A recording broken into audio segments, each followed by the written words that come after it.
झाला त्याला दाखला एससी म्हणून द्यायची गरज काय? अशी कुठली पद्धत आहे काय की ह्या वर्षी मांगाचा, त्या वर्षी महाराचा, मग चांभाराचा आणि शेवटी मग 50ला बामणाचा?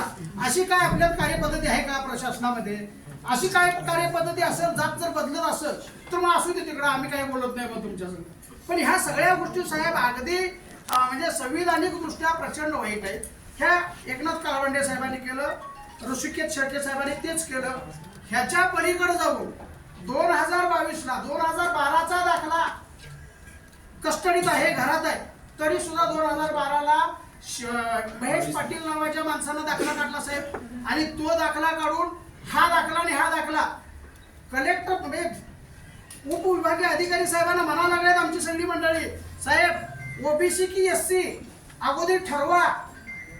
बाई की बापे ठरवायच्या अगोदर कसं काय हे दोन्ही पण उभारल्या इथं. ओबीसी काय एससी हे साहेबांनी ठरवायला पाहिजे का नव्हतं? तर नाही, तो दाखला त्यांनी सरेंडर केला. त्यांना कुणी अधिकार दिला सरेंडर करायचा किंवा दाखला रद्द करायचा? हे कुणी दिला? त्यांनी तुमच्यासारख्या वरिष्ठ अधिकाऱ्याचं मत घ्यायला पाहिजे होतं, निवडणूक आयोगाचं मत घ्यायला पाहिजे होतं की हे दोन्ही दाखले आलेले आहेत. ह्याचा 2022ला यांनी ओबीसी तिन्ही काढलाय आणि 2012ला एससी काढला. नेमका ह्याला एससी म्हणू की ओबीसी म्हणू?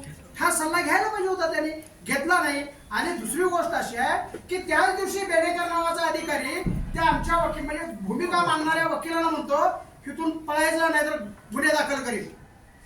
कायदा काय? कायदा हा आहे का आम्ही हुकुमशाहीच्या ह्याच्यात जातो, हिटलरांच्या जगात राहतो की काय? साहेब आपण अत्यंत दक्ष अधिकारी आहात.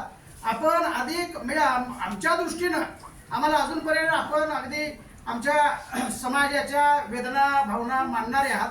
परंतु तुमचं प्रशासन आजारी आहे. तुमचं प्रशासन पैशाच्या भोवती खेळायला लागले. तुमच्या प्रशासनामध्ये प्रचंड खाली सगळा खेळ चालू आहे. तो खेळ बंद व्हायला पाहिजे. आपल्यासारख्या अधिकाऱ्याला बदनाम करण्यासाठी खालच्या अधिकाऱ्यांनी जो चालवलेला खेळ आहे तो खेळ असाच चालू राहिला तर आमच्या अधिकारावर प्रचंड मोठा गदा येईल आणि तो आमच्या अधिकारावर गदा येऊ नये म्हणून अगोदरी गड इंग्रज प्रांताधिकाऱ्यांनी दिलेल्या दाखल्याचं दप्तर जे आहे ते दप्तर आपण सीलबंद करावं आणि आपल्या ताब्यात घ्यावं.